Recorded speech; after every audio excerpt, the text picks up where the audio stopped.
নমস্কার, ভক্তি চ্যানেলের পক্ষ থেকে আপনাদেরকে স্বাগত। আজ রবিবার। গত রবিবার থেকে আমরা শুরু করেছি শ্রী শ্রী রামকৃষ্ণ কথামৃতের ধারাবাহিক পাঠ। আমরা বলেছি প্রতি রবিবার এই পাঠ আমরা করব। আশা করি আপনারা গত রবিবার আমাদের এই পাঠ শুনেছেন এবং আজকেও শুনবেন। গত রবিবার আমরা পাঠ শুরুতে শ্রীম একটি সংক্ষিপ্ত পরিচয় দিয়েছি, আর সেখানে এই গ্রন্থ কবে প্রকাশ হয়েছে, কিভাবে প্রকাশ হয়েছে, কিভাবে তিনি লিখেছেন, কিভাবে মায়ের অনুমতি নিয়েছেন, সেই চিঠি আমরা পাঠ করেছি। আর আজকে আমরা পাঠ করব গত সপ্তাহের প্রথম পরিচ্ছদের সে কালীবাড়ি ও উদ্যানের যে অংশটুকু পাঠ করার পরও যে অংশটুকু বাকি ছিল সেখান থেকে আমরা শুরু করব। গত রবিবারে আমরা কালীবাড়ি ও উদ্যান, চাঁদনী ও দ্বাদশ শিব মন্দির, পাকা উঠান ও বিষ্ণুঘর এবং শ্রী শ্রী ভবতারিণী মা কালীর যে মন্দির, সেই মন্দিরের বিবরণ আমরা শোনাতে পেরেছি। অবশ্যই শ্রীম কথিত যে বিবরণ, সেই বিবরণের মধ্যে দিয়ে আমরা দেখতে পেরেছি যে খুব সুন্দরভাবে সেই দক্ষিণেশ্বরের মন্দির এবং মন্দির চত্বরের বর্ণনা করেছেন শ্রীম।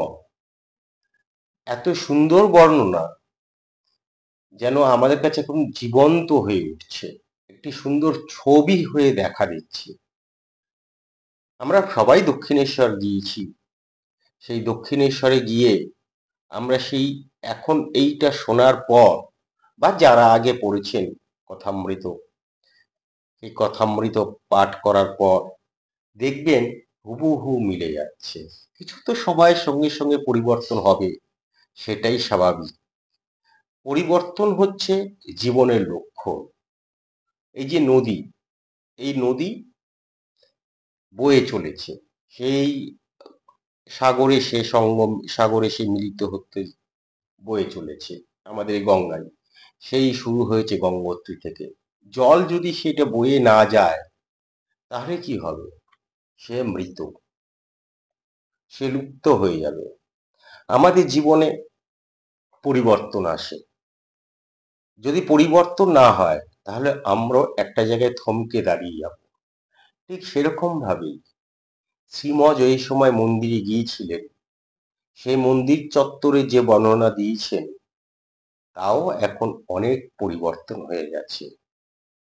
কিন্তু পরিবর্তন হলেও কিছু কিছু অংশ পরিবর্তন হয়েছে, সব তো পরিবর্তন হয় না। সেই পরিবর্তন হলেও আমরা কিন্তু সেই সময়ের সেই কালীবাড়ি এবং তার চত্বরটা তার লেখার মধ্যে দিয়ে সুন্দরভাবে আমরা ধরতে পারি। আজকে আমরা সেই মন্দির অংশের আমরা আজকে যেটুকু শুনবো সেটি হচ্ছে, সম্পূর্ণটাই শুনবো প্রথম পর্যায়ের প্রথম পরিচ্ছেদের নাট মন্দির, ভাড়ার, ভোগঘর, অতিথিশালা, বলিস্থান, দপ্তরখানা, ঠাকুর শ্রী রামকৃষ্ণের ঘর, নহবত, বকুলতলা ও পঞ্চবটী, ঝাউতলা, বেলতলা ও কুঠি। এখানে এসে তার যে বর্ণনা মন্দির চত্বরের, সেটি শেষ হবে। শুরু করি। নাট মন্দির। কালী মন্দিরের সম্মুখে অর্থাৎ দক্ষিণ দিকে সুন্দর সুবিস্তৃত নাট মন্দির। নাট মন্দিরের উপর শ্রী শ্রী মহাদেব ও নন্দী ও ভৃঙ্গি। মার মন্দিরে প্রবেশ করিবার পূর্বে ঠাকুর শ্রী রামকৃষ্ণ ওং মহাদেবকে হাত জোড় করিয়া প্রণাম করিতেন, যেন তাহার আজ্ঞা লইয়া মন্দিরে প্রবেশ করিতেছে। নাট মন্দিরের উত্তর দক্ষিণে স্থাপিত দুই সারি অতি উচ্চ স্তম্ভ, তদুপরি ছাদ, স্তম্ভ শ্রেণীর পূর্ব দিকে ও পশ্চিম দিকে নাট মন্দিরের 2 কক্ষ। পুজোর সময় মহোৎসবকালে, বিশেষত কালী পুজোর দিন নাট মন্দিরে যাত্রা হয়। এই নাট মন্দিরে রাসমণির জামাতা মথুরবাবু শ্রীরামকৃষ্ণের উপদেশে ধ্যান মেরু পড়িয়াছিলেন। এই নাট মন্দিরেই সর্বসমক্ষে ঠাকুর শ্রীরামকৃষ্ণ ভৈরবী পূজা করিয়াছিলেন। এই যে নাট মন্দির, এই নাট মন্দির কালী মন্দিরে প্রবেশ করার আগে মন্দিরের দক্ষিণ দিকে অবস্থিত, আর এর উপরে উত্তরমুখী মহাদেব, নন্দী ও ভৃঙ্গিকে শ্রী ঠাকুর প্রণাম করতেন। এই নাট মন্দিরে ধর্মীয় সভায় ভৈরবী ব্রাহ্মণী শ্রী শ্রী ঠাকুরকে সবার সামনে, অনেক ভক্ত যখন সমাগম হয়ে আছে, ঠিক সেই সময় ভৈরবী ব্রাহ্মণী তাকে অবতার বলে ঘোষণা করেছিলেন। আর নাট মন্দিরের দক্ষিণে বলিদানের স্থান, এটি এখনো রয়েছে, আপনারা গেলে দর্শন করতে পারবেন। এবং এই নাট মন্দিরের মহিমা এখানেই যে এখানেই শ্রী শ্রী ঠাকুর অবতার রূপে ঘোষিত হয়েছিলেন। এরপর আমরা পাচ্ছি ভাড়ার ভোগঘর, অতিথিশালা ও বলিস্থান। শ্রীম লিখছেন, চকমিলান উঠানের পশ্চিম পার্শ্বে দ্বাদশ মন্দির আর 3 পার্শ্বে একতলা ঘর। এই দ্বাদশ মন্দিরের কথা আমরা আগেই বলেছি, সেই দ্বাদশ মন্দিরের পরিচয় আমরা আগেই দিয়েছি, অর্থাৎ সেই দেবাদিদেব মহাদেবের দ্বাদশ শিব মন্দিরের কথাগুলি বলা হচ্ছে। এই দ্বাদশ শিবলিঙ্গগুলির আলাদা আলাদা নাম রয়েছে। এই চাঁদনির উত্তর দিকে, এর আগের দিন আমার এটা বলা হয়নি, আজকে বলি, এই দ্বাদশ শিব মন্দিরের চাঁদনির উত্তর দিকে যে সকল মন্দির রয়েছে তাদের নাম হচ্ছে যোগেশ্বর, যত্নেশ্বর, জটিলেশ্বর, নকুলেশ্বর, নাকেশ্বর, অনির্জেশ্বর আর চাঁদনির দক্ষিণ দিকে মন্দিরগুলি যে রয়েছে সেখানে শিবলিঙ্গের নাম পরপর যদি আমরা বলি, সেটি হচ্ছে যজ্ঞেশ্বর, জলেশ্বর, জগদীশ্বর, নাগেশ্বর, নন্দীশ্বর ও নরেশ্বর। এইখানে প্রত্যেক দিন শিবকে নিত্য পুজো করা হয়।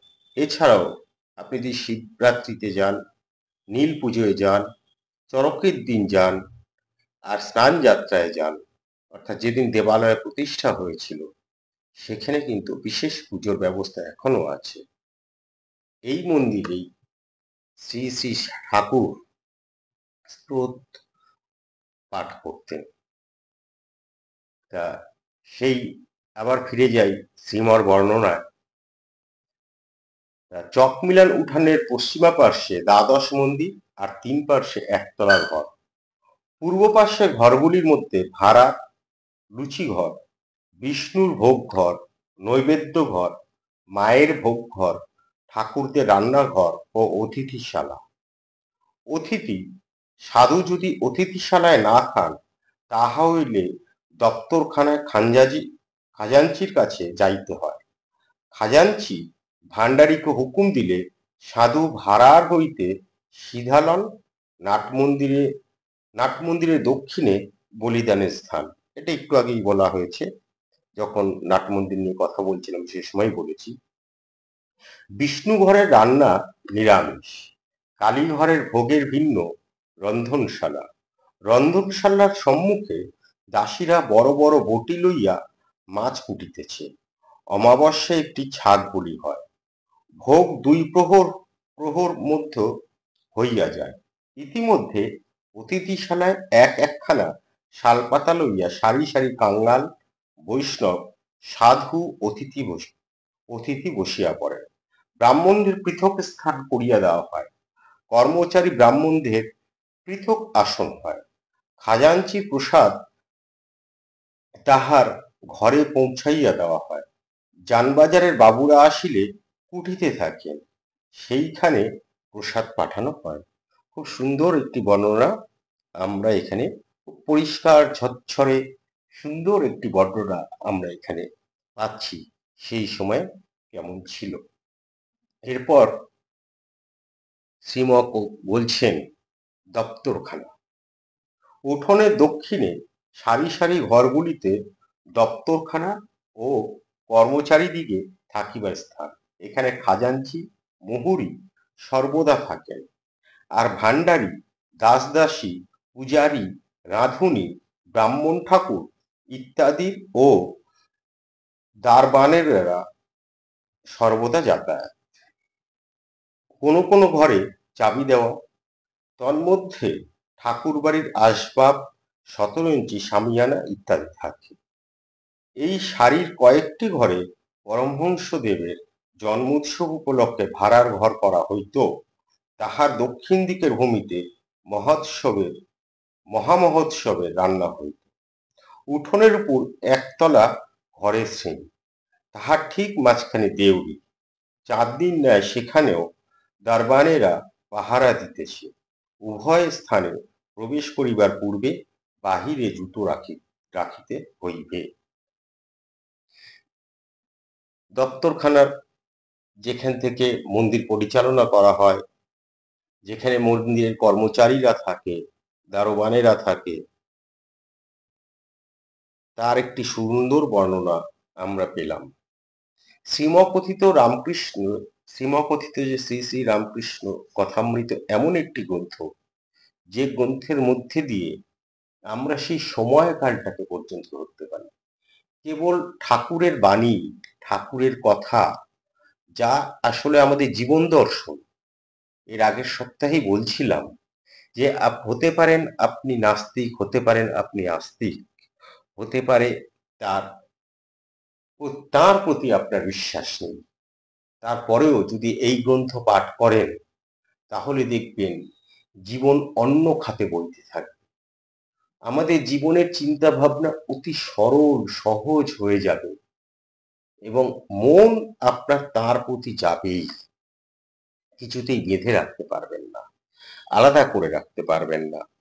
এটি এমন একটি গ্রন্থ। এই গ্রন্থের মধ্যে দিয়ে ঠাকুরের বাণী যেমন বলছে, যেটা বলছিলাম, সেই সময়টাকে ধরছেন, সেই পরিবেশটাকে ধরছেন। আমাদের কাছে সেই সময় এত সুন্দর একটা বর্ণনায় সেই সময়ের দক্ষিণেশ্বর এবং তার পার্শ্ববর্তী অঞ্চল, আমাদের কালীবাড়ি এবং তাকে কেন্দ্র করে যে অঞ্চল, আমাদের কাছে একেবারে জীবন্ত হয়ে উঠছে। এরপর আসুন শ্রীমকথিত ঠাকুর শ্রী রামকৃষ্ণের ঘর, তিনি কি বলছেন। উঠোনের ঠিক উত্তর পশ্চিম কোণে, অর্থাৎ দ্বাদশ মন্দিরের ঠিক উত্তরে শ্রী শ্রী পরমহংস দেবের ঘর। ঘরের ঠিক পশ্চিম দিকে অর্ধমণ্ডলাকার একটি বারান্দা। সেই বারান্দায় শ্রী রামকৃষ্ণ পশ্চিমাশ্র হইয়া গঙ্গা দর্শন করিতেন।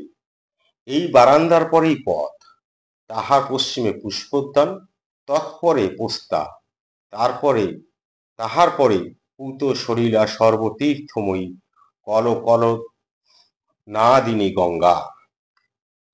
মন্দিরের প্রাঙ্গণে উত্তর পশ্চিম দিকের এই যে ঘর, এখানে কিন্তু শ্রী শ্রী ঠাকুর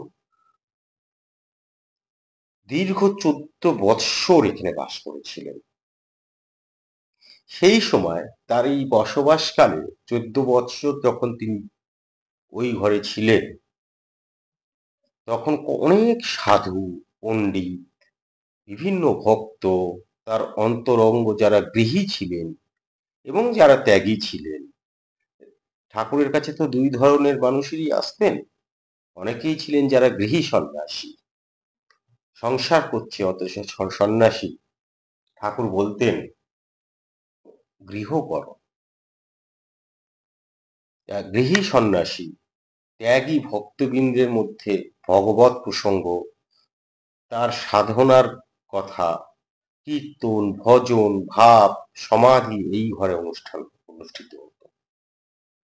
এই ঘরে পশ্চিম দিকের একটা ঠিক অর্ধেক চাঁদের মতন অর্ধচন্দ্রাকৃতি একটি বারান্দা আছে, যেখানে দাঁড়িয়ে ঠাকুর গঙ্গা দর্শন করতেন।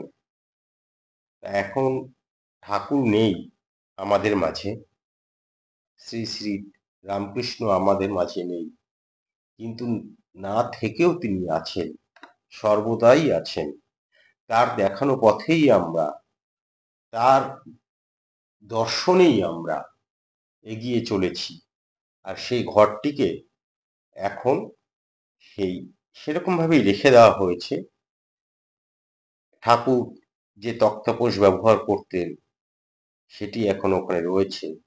যে চৌকিটি ছিল তার উপর তার একটি ফটো রাখা আছে, গেলে দেখতে পারবেন, সযত্নে সেটি রাখা আছে, এবং সেখানে নিত্য পুজো হয় এখনো। এরপরে আমরা আসছি নহবত, বকুলতলা ও পঞ্চবটি। এখানে নহবত, বকুলতলা, পঞ্চবটি সম্পর্কে আমরা একটু বিস্তারিত বলবো। পরমহংসদেবের ঘরের ঠিক উত্তরে একটি চতুষ্কোণ বারান্দা, তাহার উত্তরে উদ্যান পথ, তাহার উত্তরে আবার পুষ্পোদ্যানী, তাহার পরেই নহবতখানা। নহবতের নিচের ঘরে তাহার স্বর্গীয়া পরমাত্মা বৃদ্ধা মাতা ঠাকুরনী ও পরে শ্রী শ্রী মা থাকিতেন। নহবতের পরে বকুলতলা ও বকুলতলার ঘাট, এখানে পাড়ার মেয়েরা স্নান করেন। এই ঘাটে পরমহংস দেবের মাতা বৃদ্ধা মাতা ঠাকুরানী গঙ্গা লাভ হয়, সেটি 1877 খ্রিস্টাব্দ। এই নহবতখানা মন্দির প্রাঙ্গণের বাইরে উত্তর ও দক্ষিণ দিকে অবস্থিত। নহবতখানা থেকে আগে কি হতো, 6বার নহবত বাজানো হতো। তা এখন আর সেই নহবত বাজানো হয় না। যেটা বলা হচ্ছিল যে সময়ের সঙ্গে সঙ্গে তো সবই পরিবর্তন হয়, তাই উত্তর দিকে নহবতখানার ঘরে ঠাকুরের মা, এই যে বলা হচ্ছে মাতা ঠাকুরানী, এই ঠাকুরের মা চন্দ্রামণি দেবী সেখানে বাস করতেন। আর নিচের যে ঘর, সেখানে শ্রী শ্রী মা যখন দক্ষিণেশ্বরে ছিলেন বা থাকতেন, তখন সেই ঘরেই তিনি বাস করেছিলেন। এখন ওইখানে গেলে আপনারা দেখতে পারবেন, সেই ঘরে শ্রী শ্রী মায়ের একটি ফটো আছে, যেখানে নিত্য পূজা হয়। এরপর বকুলতলা। বকুলতলার আরো কিছু, বকুলতলা শুনলেন, এরপর নহবতখানার সঙ্গে বকুলতলা শুনলেন, এরপর হচ্ছে পঞ্চবটি। বকুলতলার আরো কিছু উত্তরে পঞ্চবটি। এই পঞ্চবটির পাদমূলে বসিয়া পরমহংসদেব অনেক সাধনা করিয়াছিলেন, আর ইদানিং ভক্ত সঙ্গে এখানে সর্বদা পাদচারণ করিতেন। গভীর রাত্রে সেখানে কখনো কখনো উঠিয়া যাইতেন। পঞ্চবটির বৃক্ষগুলি বট, অশ্বত্থ, নিম্ব, আমলকি ও বিল্ব ঠাকুর নিজের তত্ত্বাবধানে রোপণ করিয়াছিলেন। শ্রী বৃন্দাবন হইতে ফিরিয়া আসিয়া এখানে রজত ছড়িয়া দিয়াছিলেন। এই পঞ্চবটির ঠিক পূর্ব গায়ে একখানি কুটির নির্মাণ করিয়া ভগবান শ্রী রামকৃষ্ণ তাহাতে অনেক ঈশ্বর চিন্তা, অনেক তপস্যা করিয়াছিলেন। এই কুটির এক্ষণে পাকা হইয়াছে। পঞ্চবটির মধ্যে সাবেক একটি বটগাছ আছে, তৎসঙ্গে একটি অশ্বত্থ গাছ, দুইটি মিলিয়া যেন এক হইয়াছে। বৃদ্ধ গাছটি বয়সাধিক্যবশত বহু কোটর বিশিষ্ট ও নানা পক্ষী সমাকুল ও অন্যান্য জীবেরও স্থান হইয়াছে। পাদমূলে ইষ্টক নির্মিত সোপানযুক্ত মণ্ডলাকার বেদী সুশোভিত। এই বেদীর উত্তর পশ্চিমাংশে আসীন হইয়া ভগবান শ্রী রামকৃষ্ণ অনেক সাধনা করিয়াছিলেন। আর বৎসরের জন্য যেমন গাভী ব্যাকুল হয়, আর বৎসরের জন্য যেমন মাফ করবেন আর বৎসের জন্য যেমন গাভী ব্যাকুল হয়, সেই রূপ ব্যাকুল হইয়া ভগবানকে ডাকিতেন। আজ সেই পবিত্র আসনপরি বটবৃক্ষের শোকে বৃক্ষ অশ্বত্থের একটি ডাল ভাঙিয়া পড়িয়া আছে। ডালটি একেবারে ভাঙিয়া যায় নাই, মূল তরুর সঙ্গে অর্ধসংলগ্ন হইয়া আছে। বুঝি সে আসনে বসিবার এখনো কোনো মহাপুরুষ জন্মেন নি নাই। খুব সুন্দর বর্ণনা এখানে পঞ্চবটির দিচ্ছে। এখানে একটি কথা বলি, এই যে পঞ্চবটির যে বৃক্ষগুলোর কথা বলা হচ্ছে, বট, অশ্বত্থ, নিম্ব, আমলকি ও বিল্ব, এই যে 5টি গাছের কথা বলা হচ্ছে, এখানে কোনো কোনো মতে বলা হয় যে এই যে নিম গাছ, এই নিম গাছের বদলে আসলে এখানে অশোক গাছ ছিল। গাছ যাই থাক, 5টি গাছ ছিল, সেটা নিমের বদলে অশোকও হতে পারে। তা এই পঞ্চবটি বট, অশ্বত্থ, নিম, আমলকি আর বেলগাছ রোপণ করে শ্রী শ্রী ঠাকুর কি হয়েছে, এই পঞ্চবটির তলায় অনেক কাল সাধনা করেছিলেন। বৃন্দাবনের এখানেই আমরা দেখলাম, বৃন্দাবন থেকে রজ এনে এখানে ছড়িয়ে দিয়েছিলেন এবং তখন তিনি বলেছিলেন যে কথাটা, সেটা হচ্ছে, এই স্থান এখন হইতে মহাতীর্থে পরিণত হইল। আসলে বৃন্দাবন মহাতীর্থ, আর সেখানেরই রজ এখানে এনে যখন ছড়িয়ে দেয়, তার ছোঁয়া পাওয়া যায় এখানে গেলে। আর তাই জন্যই তিনি বলছেন যে স্থান এখন হইতে মহাতীর্থে পরিণত হইল। পঞ্চবটির সাধন কুটি, যেটি আমরা এখানে শ্রীম কথিত আমরা শুনলাম যে সেটি এখন পাকা হয়েছে, সেই সময়টি এই কুটিরে তোতাপুরীর কাছে সন্ন্যাস গ্রহণ পূর্বক বেদান্ত সাধনা করে নির্বিকল্প সমাধি লাভ করেছিলেন এখানে। এই সাধন কুটিরটি এখন তো পাকা আছে। এরপর ঝাউতলা, বেলতলা ও কুঠি। পঞ্চবটির আরো উত্তরে খানিকটা গিয়া লোহার তারের রেল, সেই রেলের ওপারে ঝাউতলা, সারি সারি 4টি ঝাউ গাছ। ঝাউতলা দিয়া পূর্ব দিকে খানিকটা গিয়া বেলতলা, এখানেও পরমহংসের অনেক কঠিন সাধনা করিয়াছিলেন। ঝাউতলা ও বেলতলার পরে উন্নত প্রাচীর, তাহার উত্তরে গভর্নমেন্টের বারুদ ঘর। অবশেষে আচ্ছা, এই যে বেলতলা, এই বেলতলায় এখানে গিয়ে শ্রী শ্রী ঠাকুর সাধনা করেছিলেন। এখানে পঞ্চমুণ্ডির আসন স্থাপন করেছিলেন, এক ব্রাহ্মণী স্থাপন করেন। পঞ্চমুণ্ডির মধ্যে নর, সর্প, সারমেয়, বৃষ ও শৃগাল, এই নিয়ে হচ্ছে পঞ্চমুণ্ডির আসন। নর, সর্প, সারমেয়, বৃষ ও শৃগাল এখানে ব্রাহ্মণী স্থাপন করেন এবং শ্রী ঠাকুরকে 64 প্রকার তন্ত্রের সাধন করান। এখন এই স্থানটিতে একটি সিমেন্টের বেদি করে রাখা আছে। এইসব ক্ষেত্র ব্যতীত দক্ষিণেশ্বরে আরো কি হয়েছে, কালীবাড়ির একটা বর্ণনাতে হাঁসপুকুর, গাজীপুকুর, বকুলতলা, ভান্ডার, কর্মচারীদের ঠাকুর থাকার ঘর, এগুলোর বিবরণ তো আমরা পেলাম। কখনো যদি যান তাহলে এই পঞ্চমুণ্ডির যে বেদি, এখন তো আর সেই পঞ্চমুণ্ডির আসনটি নেই, থাকা সম্ভব না। তা সেখানে গেলে আপনারা দক্ষিণেশ্বরে গেলে এই জায়গাটি অবশ্যই দর্শন করবেন। এইখানে শ্রী শ্রী ঠাকুর 64 প্রকার সাধন করেছিলেন এবং ব্রাহ্মণী এখানে নিজে পঞ্চমুণ্ডির আসন স্থাপন করেছিলেন। এই পর্যন্ত লিখে, এই পর্যন্ত বলে সীমা বলছেন, অবশেষে রাত 9টার সময় যখন শীতলের পর ঠাকুরের শয়ন হয়, তখন আবার নহবত বাজিতে থাকে। একটু আগেই বলছিলাম যে নহবত বাজতো একটা সময়, এখন 6বার নহবত বাজানো হতো, এখন সেটি বন্ধ হয়ে গেছে। সেই সময় শীতলের পর যখন ঠাকুর শয়ন হয়, তারপরেও আরো একবার, মানে শেষবারের মতন, সারা দিনের শেষবারের মতন নহবত বেঁচে উঠত সেই সময়। এরপর আমরা যাব দ্বিতীয় পরিচ্ছেদে। আশা করি আপনাদের ভালো লাগছে। আপনাদের ভালো লাগলে আপনারা আমাদের সঙ্গে থাকুন। ইতিমধ্যে আমরা আপনাদের আশীর্বাদ পেয়েছি, যেভাবে সাড়া পাচ্ছি তাতে সত্যিই আমরা উৎসাহিত। আর আপনাদের এই উৎসাহই আমাদেরকে আমাদের পাথেয়, আপনাদের উৎসাহই হচ্ছে আমাদের পাথেয়। আপনারা সঙ্গে থাকলে আমরা সত্যিই এগিয়ে যেতে পারি।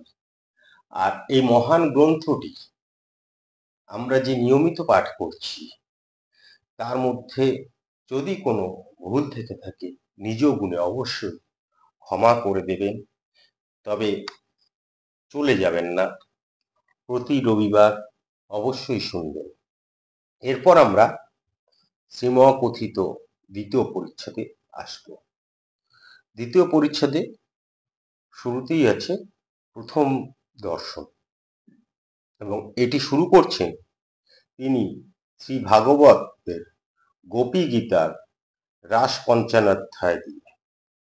তব কথামৃতং তপ্ত জীবনং কবিভিরীতং কলস্যাপহ শ্রবণমঙ্গলং শ্রীমদাততং ভুবি গৃণন্তি যে ভুরিদা জনা। অর্থাৎ তোমার মানে ভগবানের কথারূপ অমৃত তাপ দহন দগ্ধ বা মানুষের জীবন শীতল করে। কবিজ্ঞানীরা বলেন, কথামৃত মৃত্যুকে উত্তীর্ণ করে অমৃতের মতন মানুষকে বাঁচায়, কলুষ পাপ অপহরণ করে। কথামৃত শ্রবণ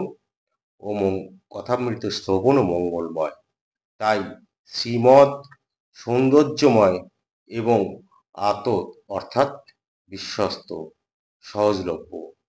যারা ভুরিদা অর্থাৎ বহু দান করেছে তাদের এই কথামৃত আকৃষ্ট করে, তারা এর স্তুতি করে। এই বলে তিনি শুরু করছেন কথামৃত। দ্বিতীয় পরিচ্ছদ, প্রথম দর্শন।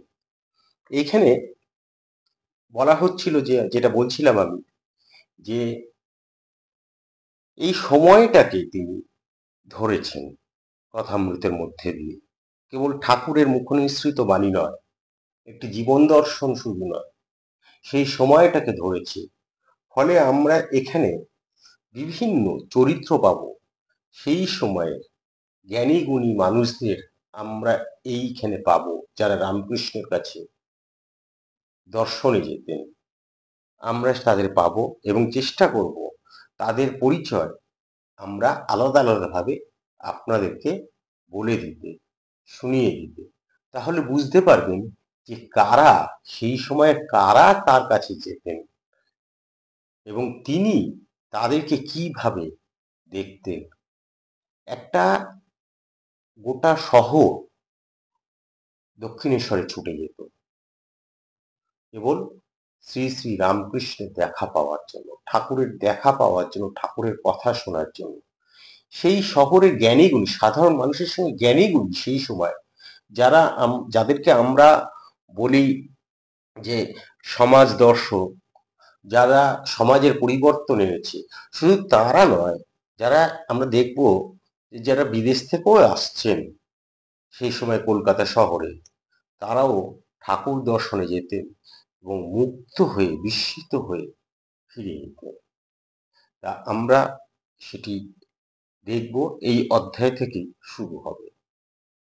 তা গঙ্গা তীরে দক্ষিণেশ্বরে কালীবাড়ি, মা কালীর মন্দির, বসন্তকাল, ইংরেজি 1882 খ্রিস্টাব্দের মার্চ মাস।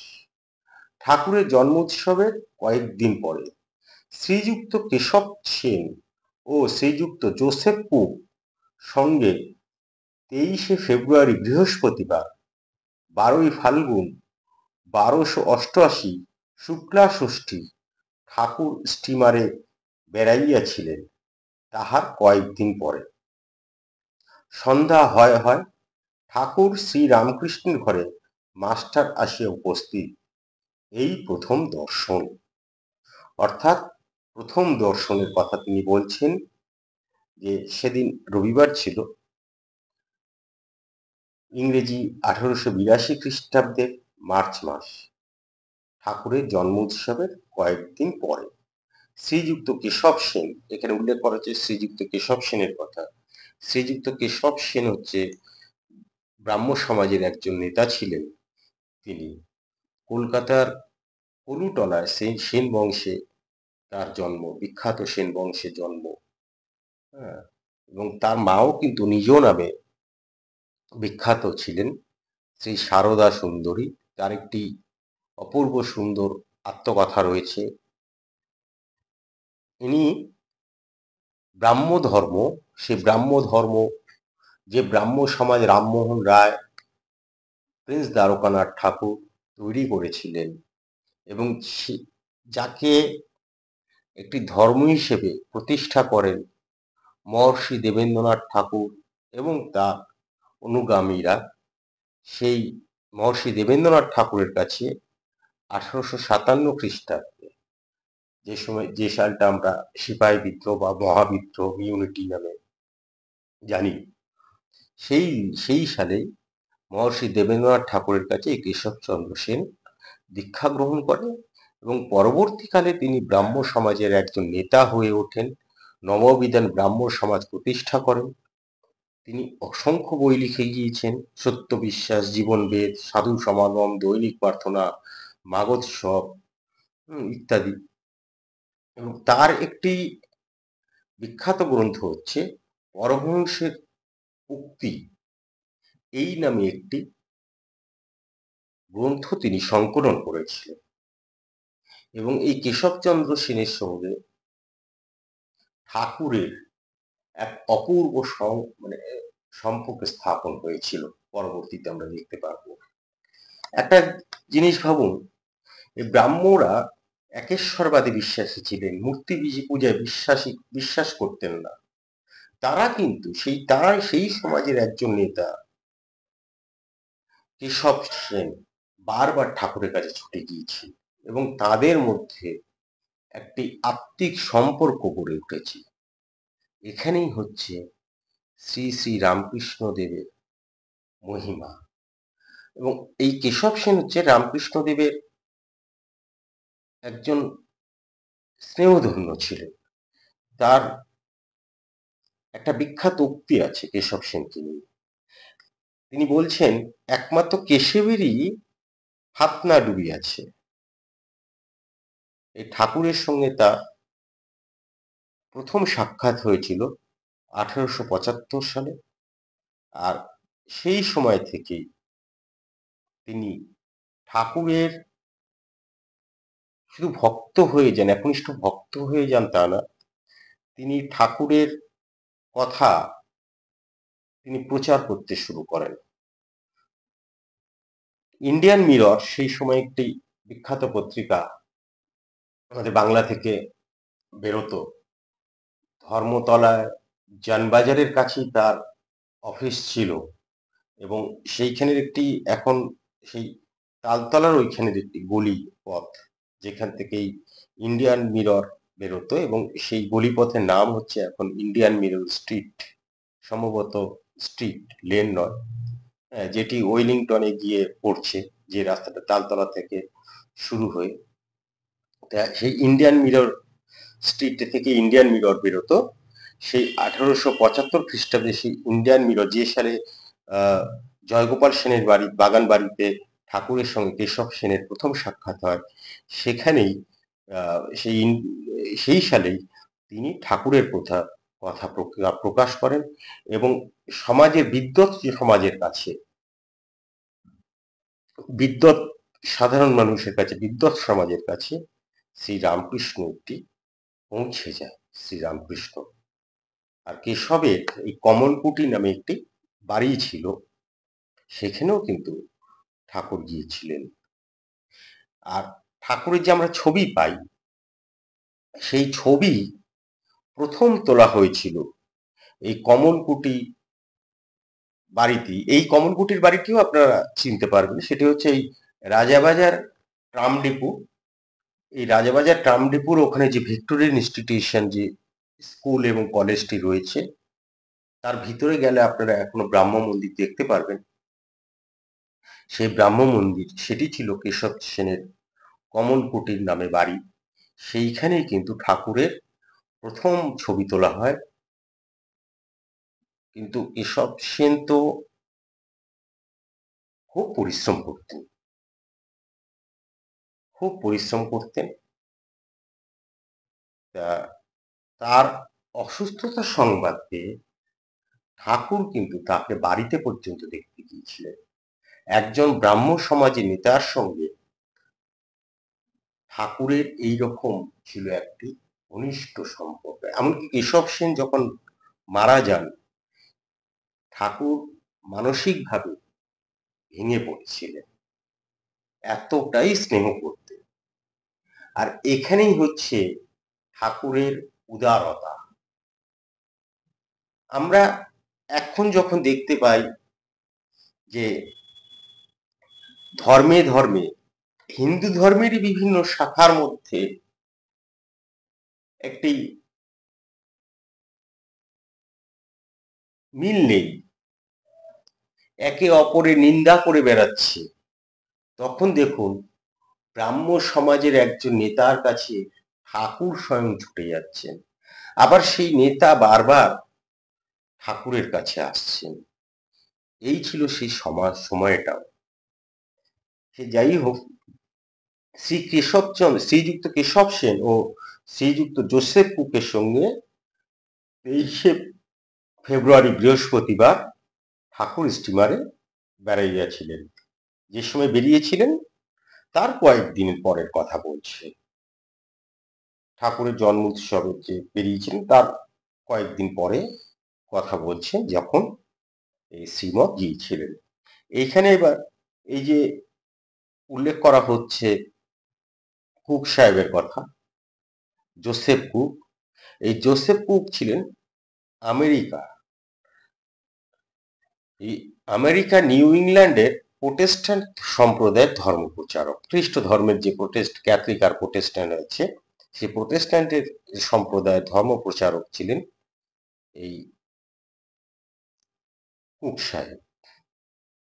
19বিংশ শতাব্দীর শেষ দিকে আমেরিকায় তিনি উদারপন্থী ধর্মমত প্রচলিত ছিল, সেই ধর্মমতের প্রচারক ছিলেন তিনি, এবং সুবক্তা ছিলেন,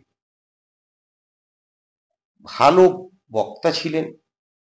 ওরিয়েন্ট নামক একটি বই লিখেছিলেন এবং দীর্ঘ 25 বছর কাল যে বক্তৃতা দেন তিনি, বিভিন্ন সময় তা পরে গ্রন্থ হয়ে বের হয় এবং সেগুলো খুবই বিখ্যাত হয়েছিল। এই ভারতবর্ষে তিনি ধর্ম প্রচারের জন্য এবং বক্তৃতার জন্য যখন এসেছিলেন, তখনই এই কেশবচন্দ্র সেনের সঙ্গে তার পরিচয় হয়, এবং কেশবচন্দ্র সেন আমাদের এই ভারতীয় ধর্ম কেমন সেটা বোঝানোর জন্য দক্ষিণেশ্বরে তাকে নিয়ে যায়, ঠাকুরের দর্শন পায় এবং ঠাকুরের কাছে, ঠাকুরকে দেখে, ঠাকুরের কথা শুনে তিনি বিস্মিত হয়ে যায়। আবার যোগটা দেখুন, 1893 খ্রিস্টাব্দে বিবেকানন্দ যখন আমেরিকায় যায়, তখন যাদের সঙ্গে তার পরিচয় হয়েছিল তাদের মধ্যে জোসেফ কুক ছিলেন অন্যতম। এই কুকই কিন্তু স্বামীজির গুরু। বিদেশিদের মধ্যে একমাত্র যাদের সঙ্গে স্বামীজির পরিচয় হয়েছিল, এই জোসেফ কুকই কিন্তু স্বামীজির গুরু, এই রামকৃষ্ণকে দর্শন লাভ করতে পেরেছিলেন, রামকৃষ্ণের দর্শন পেয়েছিলেন। তা এই হচ্ছে জোসেফ কুকের একটি সংক্ষিপ্ত পরিচয় দিলাম।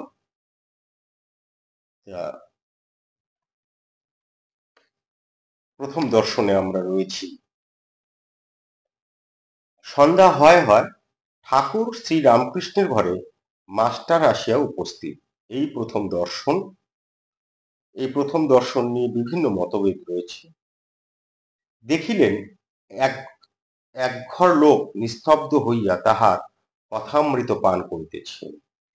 ঠাকুর তক্তপোষে বসিয়া পূর্বাশ্ব হইয়া সহাস্য বদনে হরি কথা কহিতেছেন। ভক্তেরা মেঝে বসিয়া আছেন। কর্মত্যাগ কখন? এই যে বলছিলাম ঠাকুর ঠাকুরের মুখনিসৃত বাণী, যা আমাদের জীবন দর্শন, আমরা এখানে সেইগুলো পাবো। একটার পর একটা সেই দার্শনিক কথা আমরা পাবো। বলছেন কর্মত্যাগ কখন, তিনি যে কথাগুলো বলছেন তার মধ্যে এখন বিষয় হচ্ছে কর্মত্যাগ কখন। মাস্টার দাঁড়াইয়া অবাক হইয়া দেখিতেছেন, তাহার বোধ হইল যেন সাক্ষাৎ সুখদেব ভগবৎ কথা কহিতেছেন, আর সর্বতীর্থের সমাগম হইয়াছে, অথবা যেন শ্রী চৈতন্য পুরীক্ষেত্রে রামানন্দ স্বরূপাদি ভক্ত সঙ্গে বসিয়া আছেন ও ভগবানের নাম গুণকীর্তন করিতেছেন। কি অপূর্ব বর্ণনা! ঠাকুরের ওই বসে থেকে যে বাণী দিচ্ছিলেন, সেই সময় ঠাকুরকে দেখতে কেমন লাগছে, কি অপূর্ব বর্ণনা শ্রী শ্রীম বলেছেন। ঠাকুর বলিতেছেন, যখন একবার হরি বা একবার রাম নাম করলে রোমাঞ্চ হয়, অশ্রুপাত হয়, তখন নিশ্চয়ই যেন যে সন্ধ্যাদি কর্ম আর করতে হবে না, তখন কর্মত্যাগের অধিকার হয়েছে, কর্ম আপনা আপনি ত্যাগ হয়ে যাচ্ছে। তখন কেবল রাম নাম কি হরি নাম কি শুদ্ধ ওঙ্কার জপলেই হলো। আবার বলিলেন, সন্ধ্যা গায়ত্রী লয় হয়, সন্ধ্যা গায়ত্রীতে লয় হয়, গায়ত্রী আবার ওঙ্কারে লয় হয়। স্তব্ধ করে দেয় এই সহজ ভাবে। এত বড় বৃহৎ একটি দর্শন যখন সহজ ভাবে ঠাকুর আমাদেরকে বুঝিয়ে দেয়, তখন আমাদের কাছে আর তা কঠিন থাকে না। মাস্টার সিধুর সঙ্গে বরানগরের ও বাগানে বেড়াইতে বেড়াইতে এখানে আসিয়া পড়িয়াছেন। এই সিধু হচ্ছেন এই উত্তর বরানগরের একজন বাসিন্দা, সিদ্ধেশ্বর মজুমদার। ইনি বরানগরের উত্তরে থাকতেন। মাস্টার মশাই তার সঙ্গেই দক্ষিণেশ্বরে প্রথম গিয়েছিলেন। এই সিধু হচ্ছে ঠাকুরের ভক্ত ছিলেন, তার সঙ্গেই মাস্টারমশাই প্রথম গিয়েছিলেন দক্ষিণেশ্বর। সেটিই বলছেন তিনি, মাস্টার সিধুর সঙ্গে বরানগর ও বাগানে বেড়াইতে বেড়াইতে এখানে আসিয়া পড়িয়াছেন। আজ রবিবার, অবসর আছে, তাই বেড়াতে এসেছেন। শ্রীযুক্ত প্রসন্ন বারুজ্যের বাগানে কিয়ৎক্ষণ পূর্বে বেড়াইতেছিল। প্রসন্ন বারুজ্যে তৎকালীন একজন বেশ পয়সাওয়ালা মানুষ। তার যে বাগান বাড়ি সেই বরানগরেই ছিল, সেই বরানগরের বাগান বাড়িতে তিনি কিছুক্ষণ ঘুরেছেন এই সিদ্ধেশ্বর মজুমদারের সঙ্গে, তারপর ঘুরতে ঘুরতে এখানে চলে এসেছেন। তখন সিধু বলিয়াছিলেন, গঙ্গার ধারে একটি চমৎকার বাগান আছে, সে বাগানটি কি দেখতে যাবেন? সেখানে একজন পরমহংস আছেন। সিধু তাকে বেশ মজা করে বিষয়টা বলেছে। যেহেতু মাস্টার বিভিন্ন বাগান বাড়ি ঘুরে দেখছে, এখন কলকাতার মানুষ মাস্টার নিজেই পরে বলবে যে অহং ছিল তার মধ্যে, হ্যাঁ, পরমহংস, কালীবাড়ি এইসব শুনে যদি না যান, তাই জন্য বলছেন যে গঙ্গার ধারে একটি চমৎকার বাগান আছে, সেই বাগানটি কি দেখতে যাবেন? সেখানে একজন পরমহংস আছে। বাগানে সদর ফটক দিয়া ঢুকিয়াই মাস্টার ও সিধু বরাবর ঠাকুর শ্রী রামকৃষ্ণের ঘরে আসিলেন। মাস্টার অবাক হইয়া দেখিতে দেখিতে ভাবিলেন, আহা, কি সুন্দর স্থান, কি সুন্দর মানুষ, কি সুন্দর কথা, এখান থেকে নড়তে ইচ্ছে করছে না। কিয়ৎক্ষণ পরে মনে মনে বলিতে লাগিলেন, একবার দেখি কোথায় এসেছি, তারপর এখানে এসে বসবো। অর্থাৎ তিনি ঘুরতে বেরোলেন, যে কোথায় এসেছি আশেপাশটা তিনি ঘুরে দেখবেন। সিধুর সঙ্গে ঘরের বাহিরে আসিতে না আসিতে আরতির মধুর শব্দ হইতে লাগিল। এককালে কাসর, ঘণ্টা, খোল, করতালি বাজিয়া উঠিল। বাগানের দক্ষিণ সীমান্ত হইতে নহবতের মধুর শব্দ আসিতে লাগিল। সেই শব্দ ভাগীরথীর বক্ষে যেন ভ্রমণ করিতে করিতে অতি দূরে গিয়া কোথায় মিশিয়া যাইতে লাগিল। কি অপূর্ব বর্ণনা! ওই সময়, ওই সন্ধ্যাকালের কি অপূর্ব বর্ণনা শ্রীম দিয়েছেন। মন্দ মন্দ মানে এইটি যারা বাংলা সাহিত্যের ছাত্র তারা ভালো করে অনুধাবন করতে পারবেন, বুঝতে পারবেন যে শ্রীমকথিত শ্রী শ্রী রামকৃষ্ণ কথামৃতের অনেকগুলো দিক রয়েছে। তার মধ্যে সাহিত্য গুণ, যে একটি ডায়েরির আকারে লেখা একটি বইয়ে যে এত সাহিত্য গুণ থাকতে পারে, একটি বাংলা বই তার যেরকম সাহিত্য গুণ থাকতে পারে আমরা এর আগে এমনটি পাইনি। শ্রীম যদি এই ডায়েরি না লিখে যদি বাংলা সাহিত্যও তিনি করে যেতেন তাহলে হয়তো অনেক উঁচুতে তার স্থান হতো, কিন্তু তা করেননি। আমরা একদিকে ভাগ্যবান, তার কারণ হচ্ছে রামকৃষ্ণ মুখনিসৃত বাণী আমরা পেয়েছি, হয়তো কোথায় হারিয়ে যেত। প্রবাদ, কিছু কিছু বাণী হয়তো প্রবাদ হয়ে ঘুরে বেড়াতো, আমরা জানতেও পারতাম না কে বলেছেন এই কথা। আমরা ফিরে আসি। মন্দ মন্দ কুসুম গন্ধবাহী বসন্তা নীল, সবে জ্যোৎস্না উঠিতেছে, ঠাকুরের আরতির যেন চতুর্দিকে আয়োজন হইতেছে। মাস্টার দ্বাদশ শিব মন্দিরে, শ্রী রাধাকান্তের মন্দিরে ও শ্রী শ্রী ভবতারিণীর মন্দিরে আরতি দর্শন করিয়া পরম প্রীতি লাভ করিলেন। সিধু বলিলেন, এটি রাসমণির দেবালয়, এখানে নিত্য সেবা, অনেক অতিথি কাঙাল আসে। কথা কহিতে কহিতে ভবতারিণীর মন্দির হইতে বৃহৎ পাখা উঠোনের মধ্যে দিয়া পদচারণা করিতে করিতে দুইজনে আবার ঠাকুর শ্রী রামকৃষ্ণের ঘরের সম্মুখে আসিয়া পড়িলেন। এবার দেখিলেন ঘরের দ্বার দেওয়া, এইমাত্র ধুনা দেওয়া হইয়াছে। মাস্টার ইংরেজি পড়িয়াছেন, ঘরে হঠাৎ প্রবেশ করিতে পারিলেন না।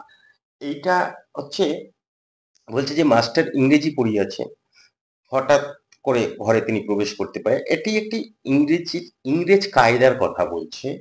ইংরেজি পড়েছে মানে তিনি বিলেতি কায়দাটা তার মধ্যে রয়েছে, যে বিলেতি কায়দা অনুযায়ী কোনো, এখন অবশ্য আমরা আমরা এটা করি, যে একটা দ্বার যদি বন্ধ থাকে হঠাৎ করে তাতে কিছু না বলে কোনো শব্দ না করে ঢুকে গেলাম, সেটা শোভনীয় নয়।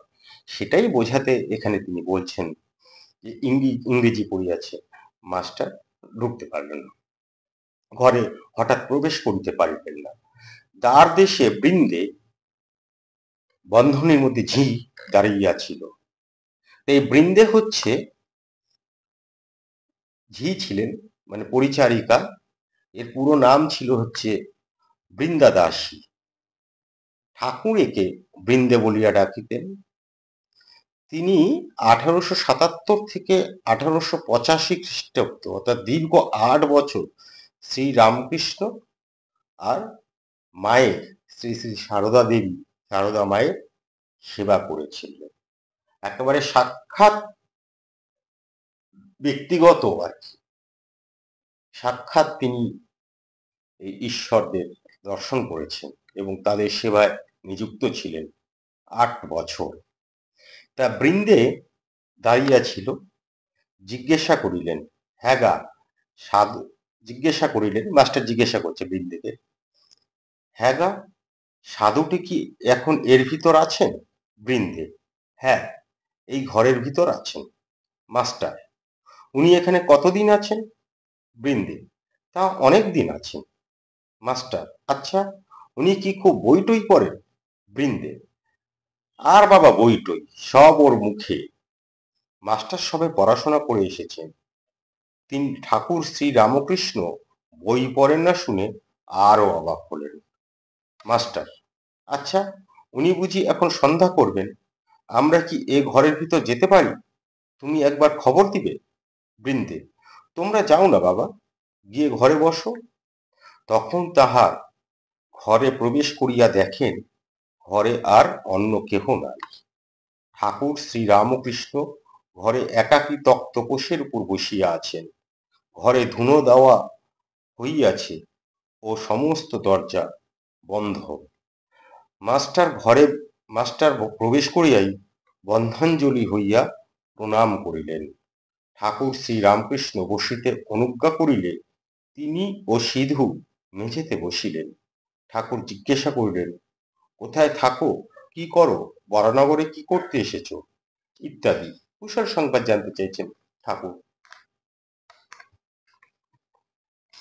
মাস্টার মাস্টার সমস্ত পরিচয় দিলেন, কিন্তু তিনি দেখিতে লাগিলেন যে ঠাকুর মাঝে মাঝে যেন অন্যমনস্ক হইতেছেন। পরে শুনিলেন এই নাম ভাব। তারপরেই একটি অপূর্ব উপমা দিচ্ছেন, যেমন কেহ ছিপ হাতে করিয়া মাছ ধরিতে বসিয়াছে, মাছ আসিয়া টোপ খাইতে থাকিলে ফাতনা যখন নড়ে, সে ব্যক্তি যেমন শশব্যস্ত হইয়া ছিপ হাতে করিয়া ফাতনার দিকে একদৃষ্টে এক মনে চাহিয়া থাকে, কাহারও সহিত কথা কয় না, এ ঠিক সেই রূপ। পরে শুনিলেন ও দেখিলেন ঠাকুরের সন্ধ্যার পর এইরূপ ভাবান্তর হয়। কখনো কখনো তিনি একেবারে বাহ্যশূন্য হন। মাস্টার, আপনি এখন সন্ধ্যা করবেন, তবে এখন আমরা আসি। শ্রীরামকৃষ্ণ ভাবস্থ হইয়া, তার মধ্যে একটা ভাব আসছে, এবং সে ভাব কি অপূর্ব উপমা দিয়ে বুঝিয়েছেন মাস্টার, যে মাছ এসে টোপ খেতে থাকলে যেমন ফাতনা নড়ে, সে ব্যক্তি এবং যেমন শশব্যস্ত হইয়া ছিপ হাতে করিয়া ফাতনার দিকে এক দৃষ্টে এক মনে চাইয়া থাকে, কাহারও সহিত কথা হয় না, এও ঠিক সেরূপ। অর্থাৎ ভাব আসছে, ঠাকুর বুঝতে পারছেন, এবং তিনি এক দৃষ্টে তাকিয়েই রয়েছেন, নিমগ্ন হয়ে রয়েছে। রামকৃষ্ণ ভাবস্থ হয়ে, না, সন্ধ্যা তা এমন কিছু নয়। আর কিছু কথাবার্তার পর মাস্টার প্রণাম করিয়া বিদায় গ্রহণ করিলেন। ঠাকুর বলিলেন, আবার এসো। মাস্টার ফিরিবার সময় ভাবিতে লাগিলেন, এ সৌম্য কে, যাহার কাছে ফিরিয়া যাইতে ইচ্ছা করিতেছে। বই না পড়িলে কি মানুষ মহৎ হয়? কি আশ্চর্য, আবার আসিতে ইচ্ছা হইতেছে। ইনিও বলিয়াছেন, আবার এসো, কাল কি পরশু সকালে আসিব। এই আজকে এই পর্যন্তই। আমরা প্রথম পরিচ্ছেদ এবং দ্বিতীয় পরিচ্ছেদ আমরা পাঠ করলাম। আজকে দ্বিতীয় দিন হলো। আশা করি আপনাদের ভালো লেগেছে। আপনারা আজকে যেমন ভাবে সঙ্গে ছিলেন, আশা করি আগামী দিনেও থাকবেন। আমরা অনেকটা পাঠ করতে পারতাম, কিন্তু সেই অবসর এখন নয়। ইতিমধ্যে প্রায় 1 ঘন্টা সময় আমরা চলে গিয়েছি। 1টা ঘন্টা আমরা কোথাও একটা বসে, আপনারা যারা আছেন সমবেত হয়ে বসে তো এই পাঠ আমরা শুনছি না, ছিন্ন ছিন্ন বিচ্ছিন্ন হয়ে শুনছি। তাই বিভিন্ন কাজের, মস্তিষ্কের মধ্যে বিভিন্ন কাজের চিন্তা ঘুরে ফিরে আসে এবং ব্যস্ত হয়ে যেতে হয়। এই ব্যস্ততার মধ্যে দিয়ে আপনারা এই অতি মূল্যবান 1টি ঘন্টা ব্যয় করেছেন, এই জন্য ধন্যবাদ। আপনাদের ব্যস্ততায় আমরা আর আটকাবো না, আটকে রাখবো না। আমরা আবার আগামী রবিবার ফিরে আসবো এবং তৃতীয় পরিচ্ছেদ শ্রীমর দ্বিতীয় দর্শন থেকে আমরা শুরু করব। আশা করি ভালো লেগেছে, ভালো লাগবে। সঙ্গে থাকবেন, ভালো থাকবেন, সুস্থ থাকবেন, আনন্দে থাকবেন, অন্যদের আনন্দে রাখবেন। আর যদি নোটিফিকেশন পেতে হয়, তবে অবশ্যই আমাদের চ্যানেলটি সাবস্ক্রাইব করে রাখুন, যাতে আগামী দিনে আমাদের সবকিছু আপনাদের পৌঁছে দিতে পারি। আর আগামীকাল সোমবার মহাদেবকে সমর্পিত দিন, সোমবার তার দিন। এই দিনটিতে আমরা স্কন্দ পুরাণের অন্যতম অংশ কাশীখণ্ডম পাঠ করি। আগামীকাল তার 3য় পর্ব আপনারা শুনবেন এবং পুণ্য অর্জন করবেন। ভালো লাগবে। ভালো থাকবেন। নমস্কার, ধন্যবাদ।